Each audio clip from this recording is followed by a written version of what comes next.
Flint and Fire by Dorothy Canfield. My husband's cousin had come up from the city, slightly more fagged and sardonic than usual, and as he stretched himself out in the big porch chair, he was even more caustic than was his wont about the bareness and emotional sterility of the lives of our country people. Perhaps they had, a couple of centuries ago, when the Puritan hallucination was still strong, a certain fierce savor of religious intolerance, but now that that has died out, and no material prosperity has come to let them share in the larger life of their century, there is a flatness, a mean absence of warmth or color, a deadness to all emotions but the pettiest sorts. I pushed the pitcher nearer him, clinking the ice invitingly, and directed his attention to our iris bed as a more cheerful object of contemplation than the degeneracy of the inhabitants of Vermont. The flowers burned on their tall stalks like yellow tongues of flame. The strong, sword-like green leaves thrust themselves boldly up into the spring air like a challenge. The plants vibrated with vigorous life.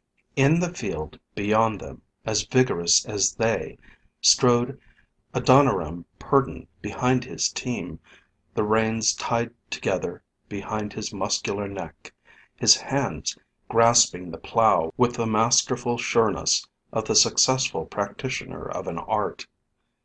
The hot, sweet spring sunshine shone down on 'Niram's head with its thick crest of brown hair. The ineffable odor of newly turned earth steamed up about him like incense. The mountain stream beyond him leapt and shouted. His powerful body answered every call made on it with the precision of a splendid machine. But there was no elation in the grimly set face as 'Niram wrenched the plow around a big stone, or as, in a more favorable furrow, the gleaming share sped steadily along before the plowman, turning over a long, unbroken brown ribbon of earth. My cousin-in-law waved a nervous hand toward the sternly silent figure as it stepped doggedly behind the straining team, the head bent forward, the eyes fixed on the horse's heels. "There," he said, "there is an example of what I mean. Is there another race on earth which could produce a man in such a situation, who would not on such a day sing, or whistle, or at least hold up his head and look at all the earthly glories about him?" I was silent, but not for lack of material for speech. 'Niram's reasons for austere self-control were not such as I cared to discuss with a man of my cousin's mental attitude. As we sat looking at him, the noon whistle from the village blew, and the wise old horses stopped in the middle of a furrow. 'Niram unharnessed them, led them to the shade of a tree, and put on their nose bags. Then he turned and came toward the house.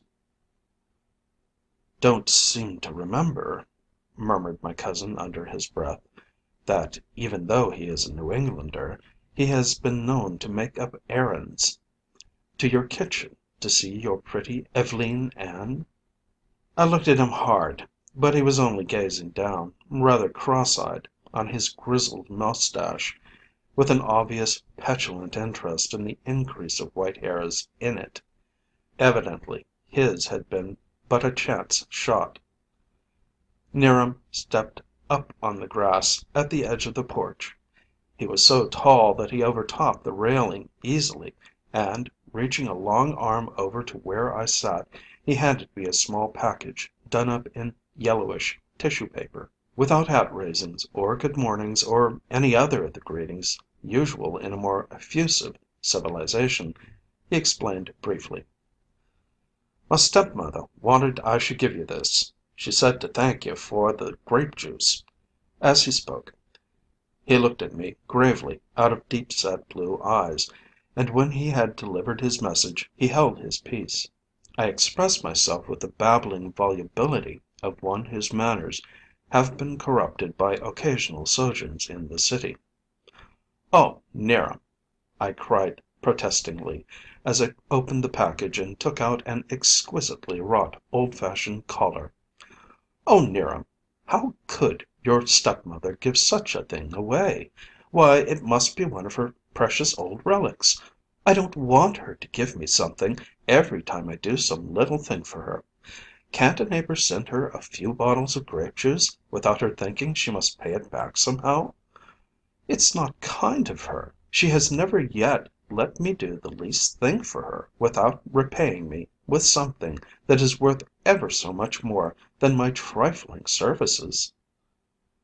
When I had finished my prattling, 'Niram repeated with an accent of finality: "She wanted I should give it to you." The older man stirred in his chair. Without looking at him, I knew that his gaze on the young rustic was quizzical, and that he was recording on the tablets of his merciless memory the ungraceful abruptness of the other's action and manner. "How is your stepmother feeling today, 'Niram?" I asked. "Worse." 'Niram came to a full stop with the word. My cousin covered his satirical mouth with his hand. "Can't the doctor do anything to relieve her?" I asked. 'Niram moved at last from his Indian-like immobility. He looked up under the brim of his felt hat at the skyline of the mountain, shimmering iridescent above us. "He says maybe 'lectricity would help her some. I'm going to get her the batteries and things soon's as I get the rubber bandages paid for." There was a long silence. My cousin stood up, yawning, and sauntered away toward the door. "Shall I send Ev'leen Ann out to get the pitcher and glasses?" he asked, in an accent which he evidently thought very humorously significant.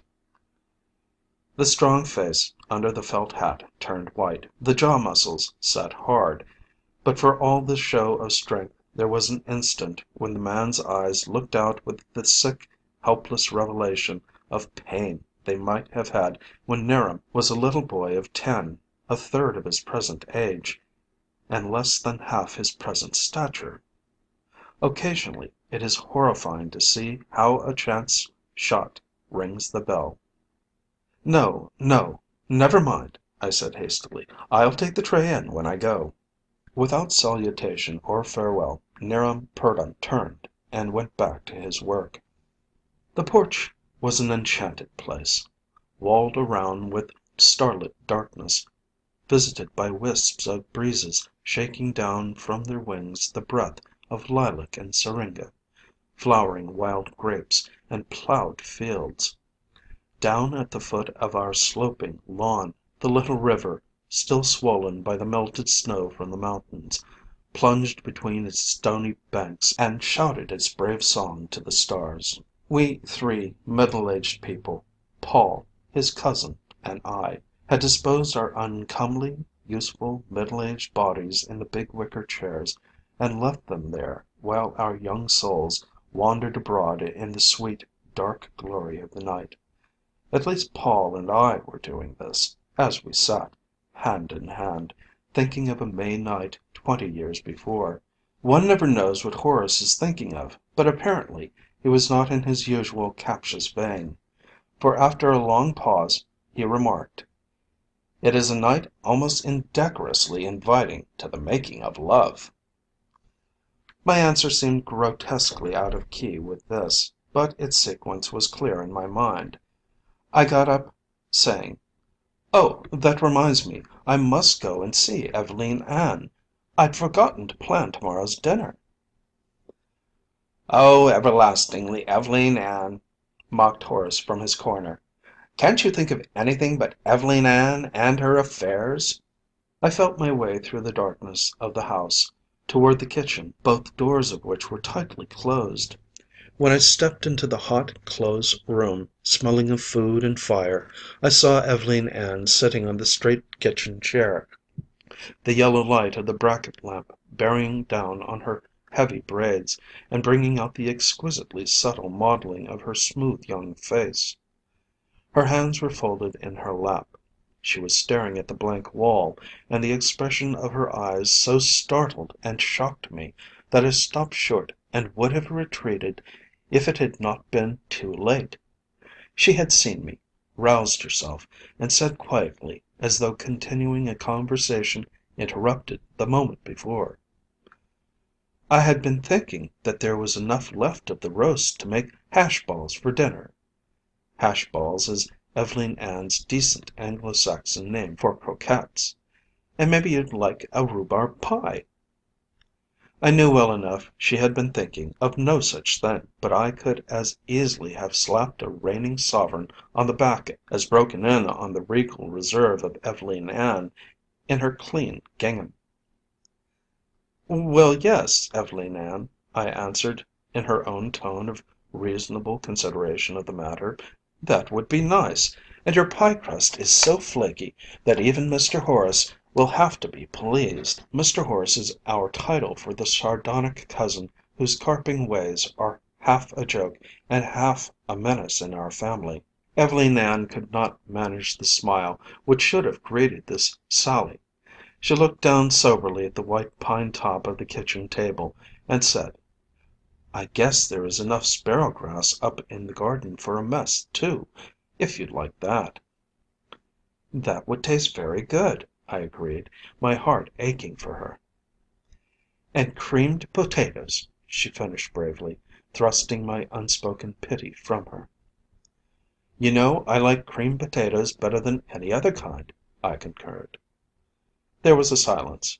It seemed inhuman to go and leave the stricken young thing to fight her trouble alone in the ugly prison, her workplace, though I thought I could guess why Ev'leen Ann had shut the doors so tightly. I hung near her, searching my head for something to say, but she helped me by no casual remark. "'Niram is not the only one of our people who possesses to the full the supreme gift of silence." Finally, I mentioned the report of a case of measles in the village, and Ev'leen Ann responded in kind with the news that her Aunt Emma had bought a potato planter. Ev'leen Ann is an orphan, brought up by a well to do spinster aunt, who is strong minded and runs her own farm. After a time, we glided by way of similar transitions to the mention of his name. "'Niram Purdon tells me his stepmother is no better," I said. "Isn't it too bad?" I thought it well for Ev'leen Ann to be dragged out of her black cave of silence once in a while, even if it could be done only by force. As she made no answer, I went on: "Everybody who knows 'Niram thinks it splendid of him to do so much for his stepmother." Ev'leen Ann responded with a detached air, as though speaking of a matter in China. "Well, it ain't any more than what he should do. She was awful good to him when he was little and his father got so sick. I guess 'Niram wouldn't have had much to eat if she hadn't ha' gone out sewing to earn it for him and Mr. Purdon."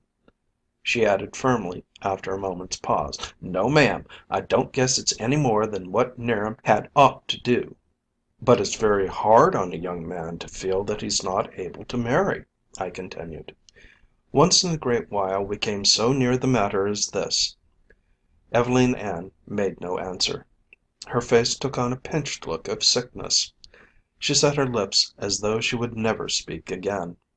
But I knew that a criticism of 'Niram would always rouse her, and said: "And really, I think 'Niram makes a great mistake to act as he does. A wife would be a help to him. She could take care of Mrs. Purdon and keep the house." Ev'leen Ann rose to the bait, speaking quickly with some heat: "I guess 'Niram knows what's right for him to do. He can't afford to marry when he can't even keep up with the doctor's bills and all. He keeps the house himself, nights and mornings, and Mrs. Purdon is awful handy about taking care of herself, for all she's bedridden. That's her way, you know. She can't bear to have folks do for her. She'd die before she'd let anybody do anything for her that she could anyways do for herself."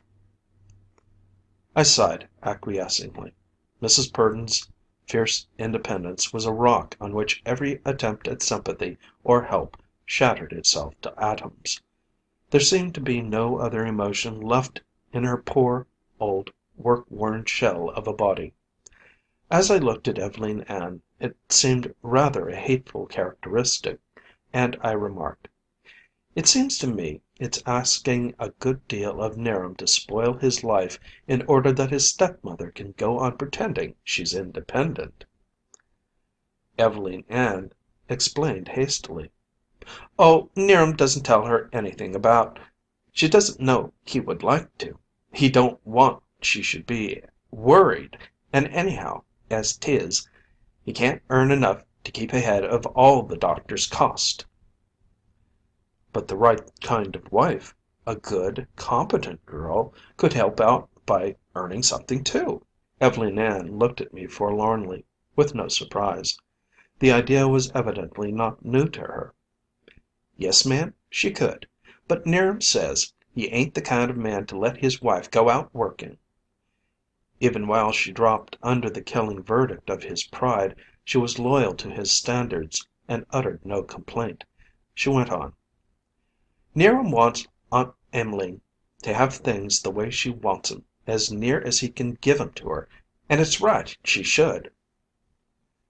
"Aunt Em'line?" I repeated, surprised at her absence of mind. "You mean Mrs. Purdon, don't you?" Ev'leen Ann looked vexed at her slip, but she scorned to attempt any concealment. She explained dryly, with the shy, stiff embarrassment our country people have in speaking of private affairs. "Well, she is my Aunt Em'line. Mrs. Purdon is, though I don't hardly ever call her that. You see, Aunt Emma brought me up, and she and Aunt Em'line don't have anything to do with each other. They were twins, and when they were girls they got edgeways over 'Niram's father when 'Niram was a baby and his father was a young widower and come courtin'. Then Aunt Em'line married him, and Aunt Emma never spoke to her afterward." Occasionally, in walking unsuspectingly along one of our leafy lanes, some such fiery geyser of ancient heat uprears itself in a boiling column.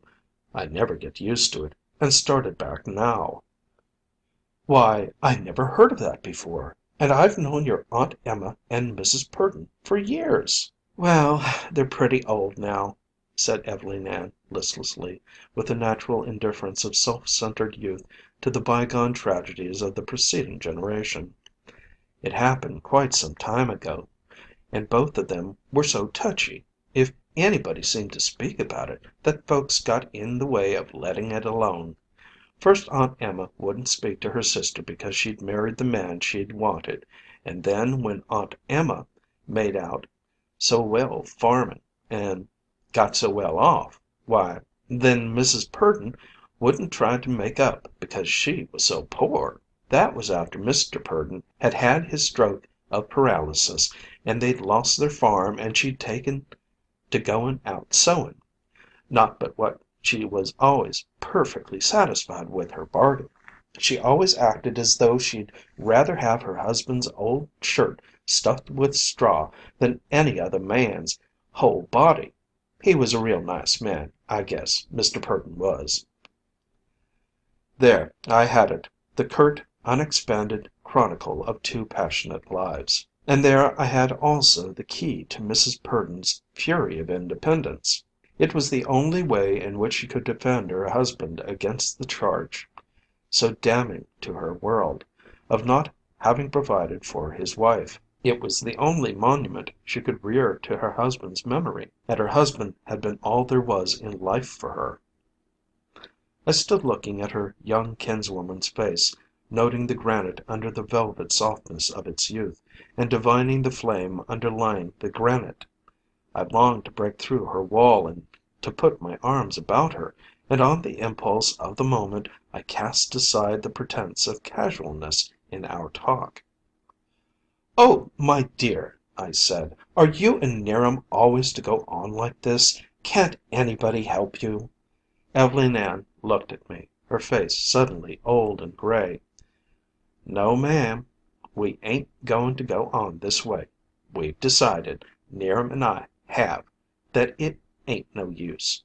We've decided that we'd better not go places together any more or see each other. It's too, if 'Niram thinks we can't," she flamed so that I knew she was burning from head to foot, "it's better for us not." She ended in a muffled voice, hiding her face in the crook of her arm. Ah yes, now I knew why Ev'leen Ann had shut out the passionate breath of the spring night. I stood near her, a lump in my throat, but I divined the anguish of her shame at her involuntary self-revelation, and respected it. I dared do no more than to touch her shoulder gently. The door behind us rattled. Ev'leen Ann sprang up and turned her face toward the wall. Paul's cousin came in, shuffling a little, blinking his eyes in the light of the unshaded lamp, and looking very cross and tired. He glanced at us without comment as he went over to the sink. "Nobody offered me anything good to drink," he complained, "so I came in to get some water from the faucet for my nightcap."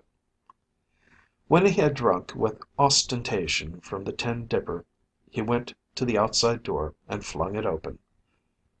"Don't you people know how hot and smelly it is in here?" he said, with his usual unceremonious abruptness. The night wind burst in, eddying, and puffed out the lamp with a breath. In an instant the room was filled with coolness and perfumes and the rushing sound of the river. Out of the darkness came Ev'leen Ann's young voice. "It seems to me," she said, as though speaking to herself, "that I never heard the Mill Brook sound so loud as it has this spring." I woke up that night with the start one has at a sudden call, but there had been no call. A profound silence spread itself through the sleeping house. Outdoors the wind had died down. Only the loud brawl of the river broke the stillness under the stars. But all through this silence and this vibrant song there rang a soundless menace which brought me out of bed and to my feet before I was awake. I heard Paul say, "What's the matter?" in a sleepy voice, and "Nothing," I answered, reaching for my dressing gown and slippers. I listened for a moment, my head ringing with all the frightened tales of the morbid vein of violence which runs through the character of our reticent people. There was still no sound. I went along the hall and up the stairs to Ev'leen Ann's room, and I opened the door without knocking. The room was empty. Then how I ran! Calling loudly for Paul to join me, I ran down the 2 flights of stairs, out of the open door, and along the hedged path which leads down to the little river. The starlight was clear. I could see everything as plainly as though in early dawn. I saw the river, and I saw Ev'leen Ann. There was a dreadful moment of horror, which I shall never remember very clearly, and then Ev'leen Ann and I, both very wet, stood on the bank, shuddering in each other's arms. Into our hysteria there dropped, like a pungent caustic, the arid voice of Horace, remarking, "Well, are you two people crazy, or are you walking in your sleep?" I could feel Ev'leen Ann stiffen in my arms, and I fairly stepped back from her in astonished admiration as I heard her snatch at the straw thus offered, and still shuddering horribly from head to foot, force herself to say quite connectedly, "Why, yes, of course. I've always heard about my grandfather Parkman's walking in his sleep. Folks said 'twould come out in the family sometime." Paul was close behind Horace. I wondered a little at his not being first, and with many astonished and inane ejaculations, such as people always make on startling occasions, we made our way back into the house to hot blankets and toddies, but I slept no more that night. Some time after dawn, however, I did fall into a troubled unconsciousness full of bad dreams, and only woke when the sun was quite high. I opened my eyes to see Ev'leen Ann about to close the door. "Oh, did I wake you up?" she said. "I didn't mean to. That little Harris boy is here with a letter for you." She spoke with a slightly defiant tone of self possession. I tried to play up to her interpretation of her role. "The little Harris boy?" I said, sitting up in bed. "What in the world is he bringing me a letter for?" Ev'leen Ann, with her usual clear perception of the superfluous in conversation, vouchsafed no opinion on a matter where she had no information, but went downstairs and brought back the note. It was of 4 lines, and, surprisingly enough, from old Mrs. Purdon, who asked me abruptly if I would have my husband take me to see her. She specified, and underlined the specification, that I was to come right off and in the automobile. Wondering extremely at this mysterious bidding, I sought out Paul, who obediently cranked up our small car and carried me off. There was no sign of Horace about the house, but some distance on the other side of the village we saw his tall, stooping figure swinging along the road. He carried a cane, and was characteristically occupied in violently switching off the heads from the wayside weeds as he walked. He refused our offer to take him in, alleging that he was out for exercise and to reduce his flesh, an ancient jibe at his bony frame which made him for an instant show a leathery smile. There was, of course, no one at Mrs. Purdon's to let us into the tiny 3-roomed house, since the bedridden invalid spent her days there alone while 'Niram worked his team on other people's fields. Not knowing what we might find, Paul stayed outside in the car, while I stepped inside in answer to Mrs. Purdon's "Come in, why don't you?" which sounded quite as dry as usual. But when I saw her, I knew that things were not as usual. She lay flat on her back, the little emaciated wisp of humanity, hardly raising the piecework quilt enough to make the bed seem occupied, and to account for the thin, worn old face on the pillow. But as I entered the room, her eyes seized on mine, and I was aware of nothing but them and some fury of determination behind them. With a fierce heat of impatience at my first natural but quickly repressed exclamation of surprise, she explained briefly that she wanted Paul to lift her into the automobile and take her into the next township, to the Hewlett farm. "I'm so shrunk away to nothing, I know I can lay on the back seat if I crook myself up," she said, with a cool accent but a rather shaky voice. Seeming to realize that even her intense desire to strike the matter-of-fact note could not take the place of any and all explanation of her extraordinary request, she added, holding my eyes steady with her own, "Emma Hewlett's my twin sister. I guess it ain't so queer, my wanting to see her." I thought, of course, we were to be used as the medium for some strange, sudden family reconciliation, and went out to ask Paul if he thought he could carry the old invalid to the car.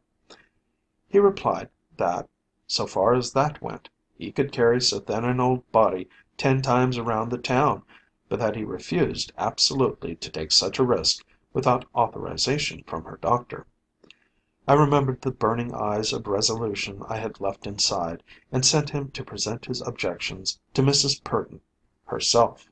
In a few moments I saw him emerge from the house with the old woman in his arms. He had evidently taken her up just as she lay.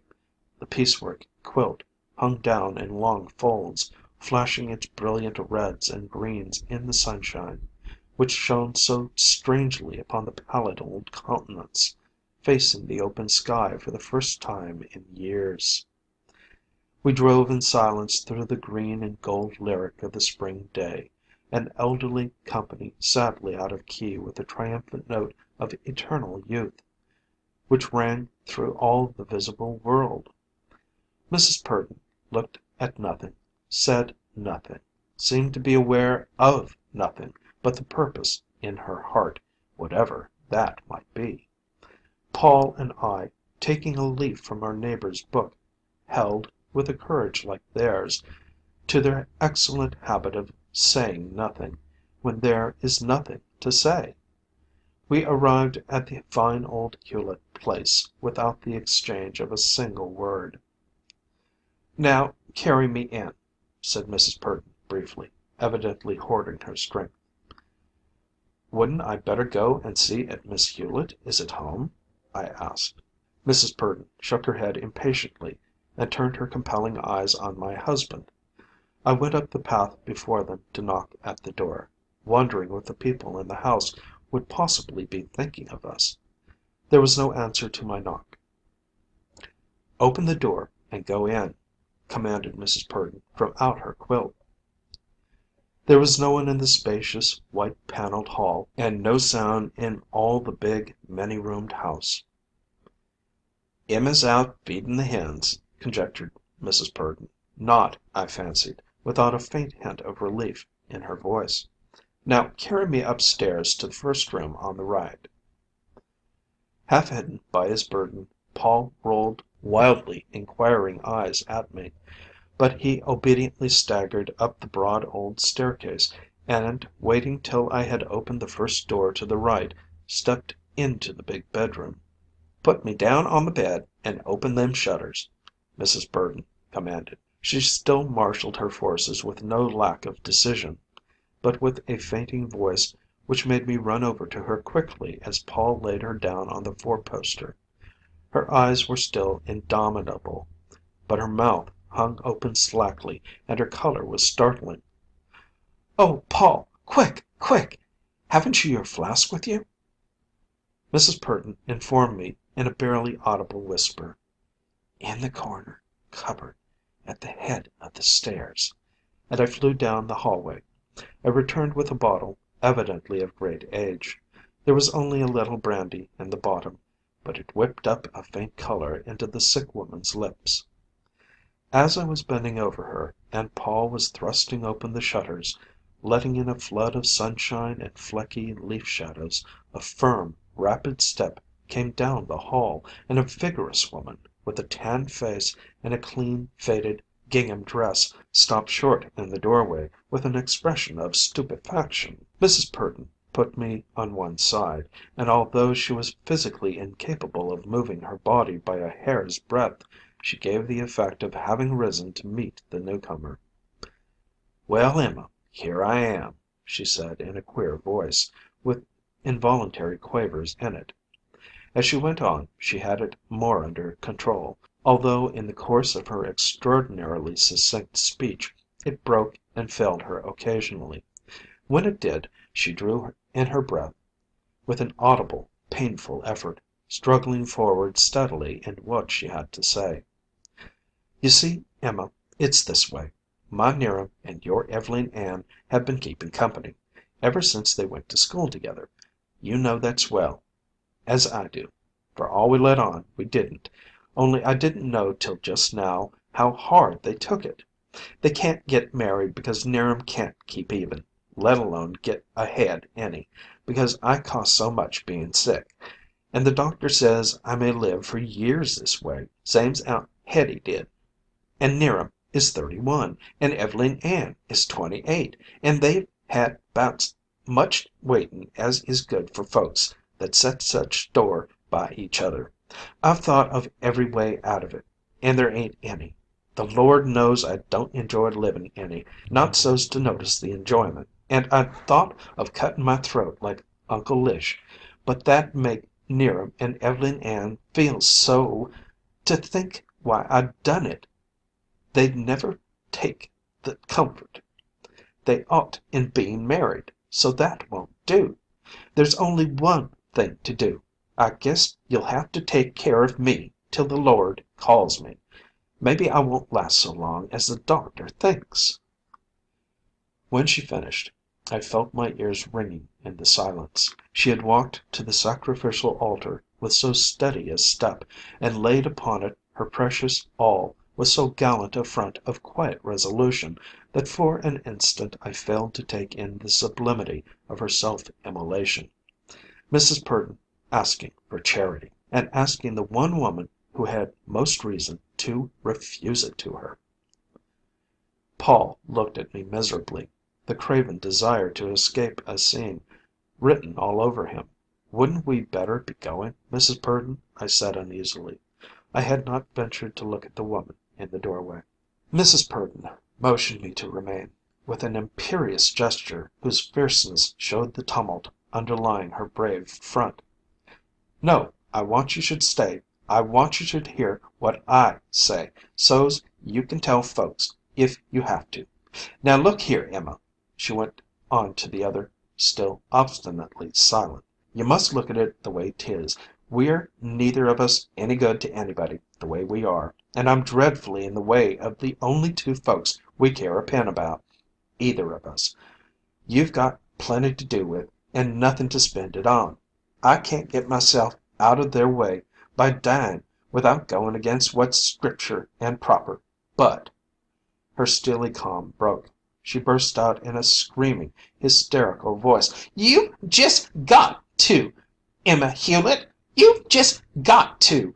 If you don't, I won't never go back to 'Niram's house. I'll lie in the ditch by the roadside till the poor master comes to get me, and I'll tell everybody that it's because my own twin sister, with a house and a farm and money in the bank, turned me out to starve." A fearful spasm cut her short. She lay twisted and limp, the whites of her eyes showing between the lids. "Good God, she's gone!" cried Paul, running to the bed. I was aware that the woman in the doorway had relaxed her frozen immobility and was between Paul and me as we rubbed the thin, icy hands and forced brandy between the placid lips. We all three thought her dead or dying, and labored over her with the frightened thankfulness for one another's living presence which always marks that dreadful moment. But even as we fanned and rubbed and cried out to one another to open the windows and to bring water, the blue lips moved to a ghostly whisper. "Em, listen." The old woman went back to the nickname of their common youth.